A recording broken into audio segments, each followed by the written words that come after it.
Hey friends, welcome back to another episode of Healthy Mama Hacks, Holiday Edition. Today is part 2 in our Holiday Hacks series, and we are talking about holiday hosting and specifically how to make that holiday meal happen when you're the host. I know that getting a meal on the table can be stressful just in general, like on any average weeknight. So thinking about hosting for the holidays, it might be something that's exciting to you. It might be something that lights you up, but it still might be a little bit stressful. Whether you love to cook or you're not a huge cook at all, but you just really enjoy having people over, having people around, you like the idea of hosting, I want to help you make this feel simpler and less stressful, hence the hacks. Welcome to Healthy Mama Hacks, a weekly mini podcast where I share my best tips for hacking your healthy mama life with simple tips for easier eating, cooking, and living a healthy mama life in 20-ish minutes, about the time it takes you to fold a load of laundry. So let's do this, mama. So I have a long history in the food industry. I've worked in high-end restaurants and I've worked in catering as a personal chef. So I have a lot of experience in making meals happen and getting things on the table in a certain amount of time. So I want to hit on kind of the main points and the main things that are going to help you to get everything you need on the table in the right amount of time. But first and foremost, we have to talk about what you actually need to execute that meal that you're going to make. So what are the basics? If you are hosting a holiday meal, what you actually need for that holiday meal is going to differ based on what the theme or the vibe is going to be. So if it's a cocktail party and you're just doing appetizers, then maybe it's a few appetizers and a charcuterie board. If it's a full-blown dinner, then you're going to need a little bit more than that. So figure out what your theme or vibe is. I talked about this in the last episode when I talked about how to stress less about hosting, but you'll have to figure out what type of party you want to have. Is it a hot cocoa bar and you'll serve some cookies or desserts? Is it a potluck and so other people will be bringing food? Is it going to be a buffet style and everyone's going to serve themselves? Or is it going to be a sit-down dinner? For the purpose of today's episode, I'm going to just assume that it is a sit-down dinner. And we're going to kind of go start to finish in getting that sit-down dinner on the table with less stress, making that meal happen. So what are the basics you're going to need for a sit-down dinner, for hosting a holiday dinner? So the basics of what you're going to need are first and foremost 2 to 4 appetizers. This might be something that you make, it might be something you pick up from the store, or something that you delegate to someone else. If you are delegating appetizers, make sure they're the person in your family who actually comes at the very beginning. It's always awkward when somebody asks what they can bring and you say an appetizer and then they're not there until like 15 minutes before dinner, and then everyone's like trying to politely shove a jalapeno popper in their mouth like just before they sit down to eat. So just a word to the wise, if you are delegating this and somebody is bringing it, make sure it's somebody who's going to bring it like right away. Otherwise, you can be really casual with the appetizers. Typically, like I said, I recommend 2 to 4, usually 1 to 2 hot and 1 to 2 cold. You all know I love a good charcuterie board. So a grazing board, a charcuterie board is awesome. You just want a couple things for them to graze on. So if people come hungry, they're not starving by the time they sit down for dinner. It gives you, as the host, as the cook, a little bit more leeway in being able to prepare that dish and get that dish or whatever the main dish, the sides that you're making, ready without feeling so rushed. They're already fed. They already have something to snack on. So 1 to 2 hot appetizers, 1 to 2 cold appetizers, Trader Joe's, Aldi, Whole Foods, they all have really great freezer sections with easy appetizers that you can pop on the table. And especially around the holidays, Trader Joe's and Aldi are the best for easy appetizers if you don't want to make something from scratch. You don't need to make everything from scratch to be a great host, right? You can just have a couple things for them to snack on. Could just be cheese and crackers, maybe some stuffed mushrooms, maybe some marinated olives. Oh my gosh, marinated olives are so good and so easy. So that's a great idea. Oh, some nuts, something like that. Just something for them to snack on. Put a couple things out, have it with the drinks. I mentioned this in the last episode as well, but put out drinks and food at the same time. This helps people to have choices, to feel a little bit more comfortable, and to not get tipsy before dinner starts. for the most part. So having 2 to 4 appetizers to graze on gives you a little bit more leeway. So have some appetizers. And then usually there's some sort of a starter. So a salad or a soup. Now I will say, if it's a more involved main, then I recommend less involved appetizers and less involved starters. So usually there's something to start the meal. Maybe it's a salad, or maybe there's just some bread on the table that you want to pass around, but just figuring out what you're going to have when people sit down to the table, especially if you're taking a couple minutes to kind of finish everything up before you put it on the table, or plate if you're going to plate if it's a smaller group. And then you're going to need your main and your sides. Usually a main so some sort of a protein. And 2 sides is what is customary, but it could also be a one-dish meal, like a soup or a stew or a casserole, depending on what sort of vibe you're going for, what type of dinner you're going for. When you are really deciding on your main and your sides, consider the foundations of flavor. So taste, texture, and temperature. So taste are those 5 tastes. So sweet, salty, bitter, sour, and umami. So having a variety of tastes within your dish is going to be most appealing. But this doesn't just have to be in the main dish. This also includes the sides. So you don't want everything to have the same type of flavor. You also don't want it all to have the same texture. So think about like something really soft, like a really soft fish with pureed potatoes or pureed carrots or something, and then like creamed spinach. There's not a lot of texture to that. It's a little bit boring. So how can we up-level that? How can it be the fish with some roasted potatoes and some crispy shallot on top and some sauteed kale? I don't know. We just mixed it up a little bit there. That's not necessarily a dish that I would serve, but I'm giving you an example of how we can just up-level the texture a little bit, have a little bit more of a variety of texture to that. And then temperature as well. It can be really helpful to just have some varying temperatures. So if it is a soup or a stew, providing some cooler toppings, especially if it's something that's a little bit spicier or a little bit heartier, you can add something a little bit cooling, like a cooling herb or a yogurt or a sour cream or a creme fraiche, something like that to go on top to contrast the to contrast the temperature.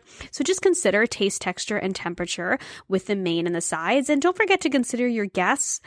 In the last episode, I talked about making your guests feel more comfortable just by considering their needs. So if you have vegetarians, if you have kids, if you have people who have different dietary preferences, you don't need to please everyone, but just considering them when you're choosing your main and your sides and just making sure that there is generally something for everyone. If there's something for everyone and they don't like it, that's kind of on them. You're going to do the best you can as the host to just have something available for everyone. And then there's usually some sort of a dessert. This is another area that is really helpful to delegate. If you're not somebody who likes to make desserts like myself, I tend to delegate it to my husband or my sister, somebody in the family who likes baking.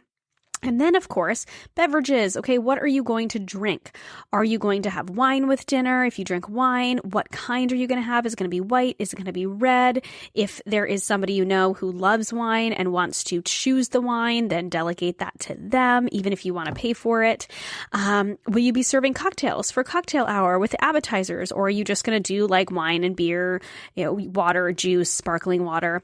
What else? What kind of cocktail would go well with the apps or mocktail, or what else would go well with the apps? So have a couple different options, alcoholic, non-alcoholic, depending on, what you guys do.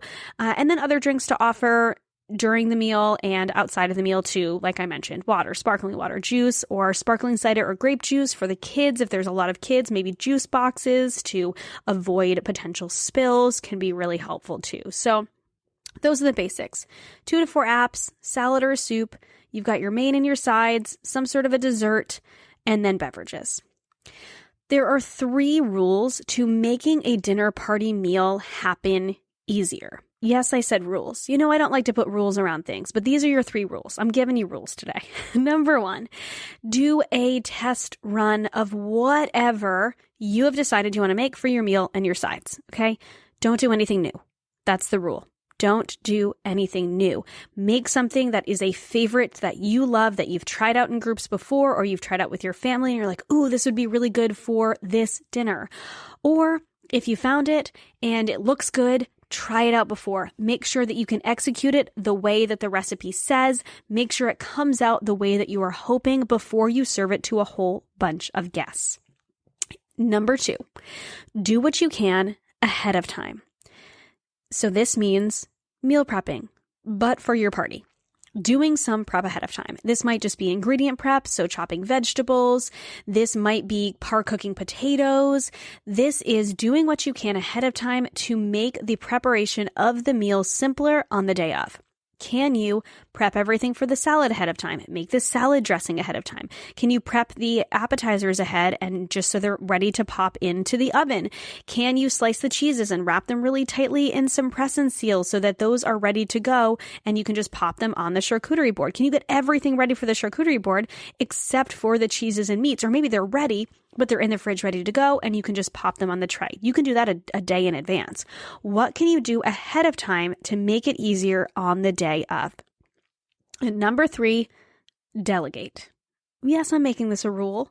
Whatever you can delegate, delegate. Like I mentioned, it could be the appetizers, it could be the dessert, it could be the drinks.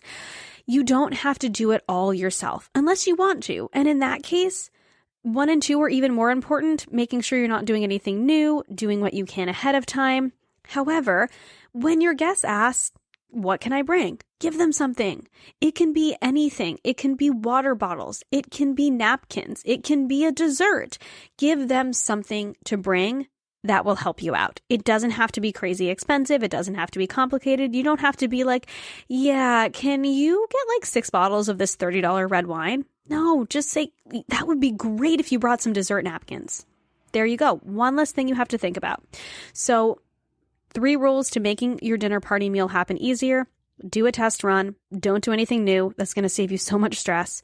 Number 2, do what you can ahead of time. And number 3, delegate. Let your guests help. Okay, now we are going to go through the 3 steps to getting that meal on the table. Step number 1 is planning the menu. I already went through this. I already went through the basics, what you're going to need. 2 to 4 appetizers to graze on, usually 1 to 2 hot and 1 to 2 cold. A salad or a soup, remember, if there's a more involved main, a less involved starter is really important. And I tend to recommend a salad. You can do a lot with a salad. It can be really delicious. It's not too heavy. It can be really complementary to pretty much anything, unless your main happens to be a salad, then you don't need a salad and a salad. But oftentimes main are that protein in those sides. So I tend to recommend a salad because you can make it ahead of time. You can serve a really unique dressing. There's a million options out there. And most people like a really well done salad to start their meal.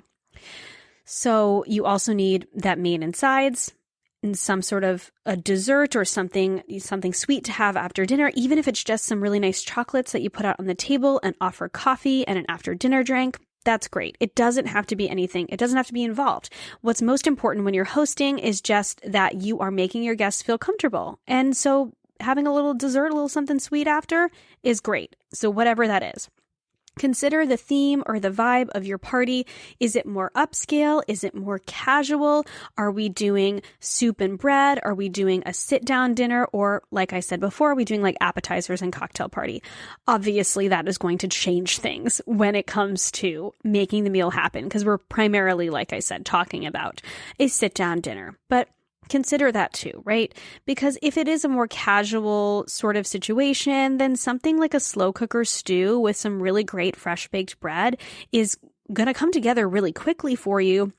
It's going to be really delicious and cozy for your guests, but is largely hands off while the guests are at the party. So it's actually a really great thing to serve because you can have that bread in the oven and then cooling while you mingle with your guests. That stew can be in the slow cooker all day. You can just serve up a quick little salad, and it's simple, easy. It doesn't have to be hard. You don't have to put in hours of work to make an awesome dinner party. It's just about leaning into what is that vibe, making sure that you are planning everything in advance. We're going to talk about that in just a second, and just asking yourself what you need, planning this in advance. I recommend going grocery shopping at least 2 days in advance, so you have a day in between where if you don't get anything at the stores you think you're going to get things at, then you can troubleshoot and you can get to the store and get whatever you need, or call somebody and say, hey, can you pick this thing up for me? That's step number 1, is planning the menu. Step number 2 is do what you can ahead of time. I already talked about this, but the number 1 question I want you to ask is, how can I make this easier? So how can I prep these ingredients ahead of time? How can I par cook this ahead of time? What can I prep ahead of time to make this easier and to allow you to enjoy the party more? Like I talked about in the last episode. Part of the point of entertaining is to be a part of the party and to enjoy it with the people you are entertaining. And so I want you to enjoy it. So what can you do to make things easier? Planning your prep ahead. So writing down everything that you're going to make and all of the prep steps, and then dividing it into what can I do ahead and what do I need to do the day of, is going to be a game changer. And then you can go ahead, and we're going to talk about this in just a minute, but cook in the right order. So when you are writing down everything you need to prep ahead, write down what you can do ahead of time, what you are going to prep ahead day of. So your mise en place, what you need to, mise en place is a French term that means everything in its place, if you didn't already know that. So what do you need to mise en place to execute that dish? What are the oven times and temperatures the oven temperatures and the timeline. So what are the times that things are going to take? And so that's going to help you to actually prepare your timeline and plan that out so you can do step number 3, and that is cook in the right order. This is huge, friend. Cook in the right order so you're utilizing your kitchen well and food comes out on time. The worst at a party is when you are so excited about making all your food that you make it so early that like the main dish is done way before the sides. And then by the time you go to serve it, the main dish is cold and the sides are like super hot. You want everything to be about the same temperature when you serve it, which is an art form. It takes some time to learn how to do that. So I don't expect you to get this right away. It's going to take some practice, but here's how you do it. You work backwards. You've already figured out what you need to prep. You already know your oven temperatures and your times, or how long things are going to take on the stove. You've got your mise en place done. So work backwards. Decide when you want that main dish to hit the table and start the longest cooking item aside from dessert first. If you want the roast to be on the table at 6:30 and it takes an hour and a half, it needs to be in the oven no later than 4:30. 2 hours ahead, it only takes an hour and a half. Doesn't it have to be in at 5? No. Here's why. Number 1, resting time. It needs to rest for at least 10 minutes. Number 2, it takes time to carve and serve. So make sure that you are working backwards from when that finished dish hits the table. What do you need to do to get that finished dish on someone's plate? And then work backwards. What can you do in between getting that longest dish on the table? If everything's prepped, then you can make sure dishes are finished to be done at pretty much the same time as your main is resting. So for instance, you can get the potatoes roasting at 5:30, so you can put them in the bowl tinted with foil before carving the roast. And then you can finish the other side while the potatoes are roasting. I recommend really, when you're planning your menu, take a look and make sure you're not making 3 complicated dishes. So maybe one is a little bit more involved and the other 2 are easy. Make it easy on yourself, okay? It doesn't, like I said before, it doesn't need to be complicated in order to be delicious, in order to feel fancy. So just make sure that you are leaving yourself enough time that you're not, you don't have 3 things that take an hour and a half. And speaking of that, remember to give yourself enough time to socialize. I mentioned this before. If you want dinner on the table at 6:30, have guests come between 5 or 5:30 for appetizers and drinks. You need to plan ahead to make sure that those appetizers and drinks are on the table ahead of time. But if you have them come that early, then you have plenty of time to get the cooking done after you get those appetizers prepared. So have them come a little bit earlier. You're feeding them. They're happy. So it's not like you have to rush to get the dinner on the table. You then have time to relax, have a snack. You have a chance to say hello before popping back in the kitchen to finish dinner, unless you like having your guests gather in the kitchen and cook along with you. I don't always love that, mostly because I've been in smaller kitchens. So one or two people in the kitchen is great, but I like being able to mingle with my guests. So totally up to you. But remember to give yourself enough of that time. And then last but not least, when it comes to cooking in the right order, consider dessert timing. Something that you can make ahead or have ready to pop in the oven during dinner can be really helpful. It is good to have a little space between finishing the main and dessert, but not so long that people get tired and start to leave. So just consider your dessert timing too. So work backwards from that main dish. When are you going to get the sides ready? When are you going to get that starter ready? What can you do ahead of time?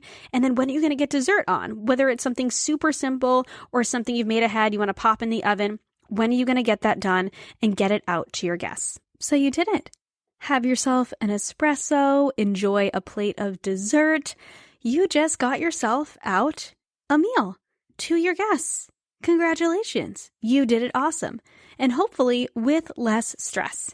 So let's do a little recap. If you are hosting this holiday season and you want the meal to feel less stressful.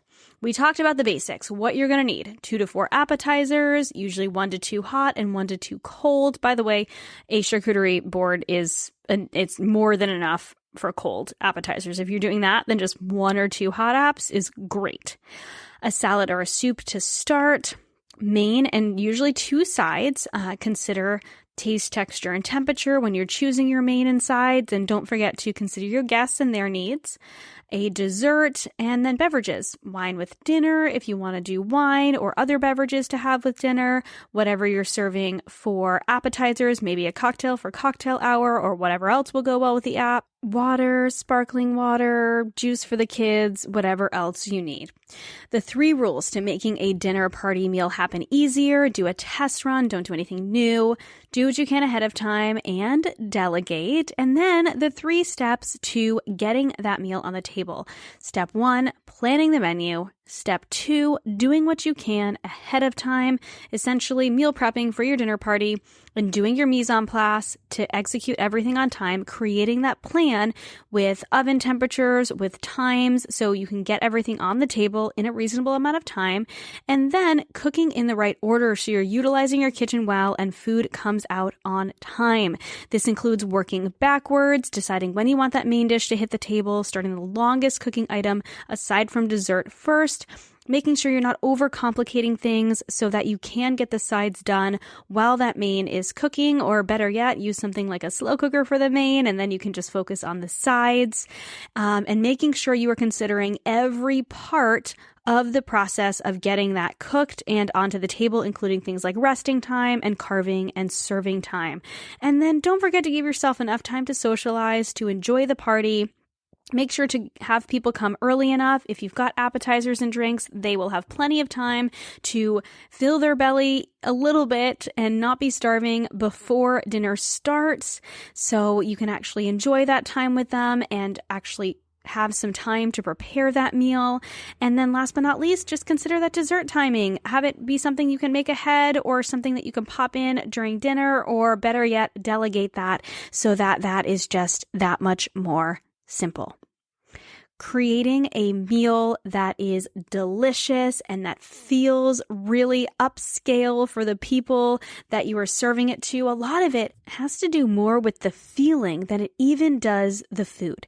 So making sure your guests are comfortable and things are just coming out as close to the same time and as close to the same or the temperature that you want them to be as possible can make all of the difference. So don't stress. Plan ahead. Delegate, do something you're comfortable with, work backwards to get that timing right, and just practice. The more you host, the easier it will get. I promise. So happy hosting. I hope you enjoyed this episode. As always, don't forget to join us in the Healthy Balance Mamas Facebook community where we do Friday coffee chats. Catch me over on Instagram at Healthy Mama Chris. Feel free to ask me any questions you might have. I am happy to help you troubleshoot and hack your holiday hosting. Have a happy holiday season, and I'll catch you in the next episode. Thank you so much for listening to this episode of the Healthy Balance Mama podcast. If you loved it, would you take a screenshot and share it with a friend over on Instagram and tag me in it?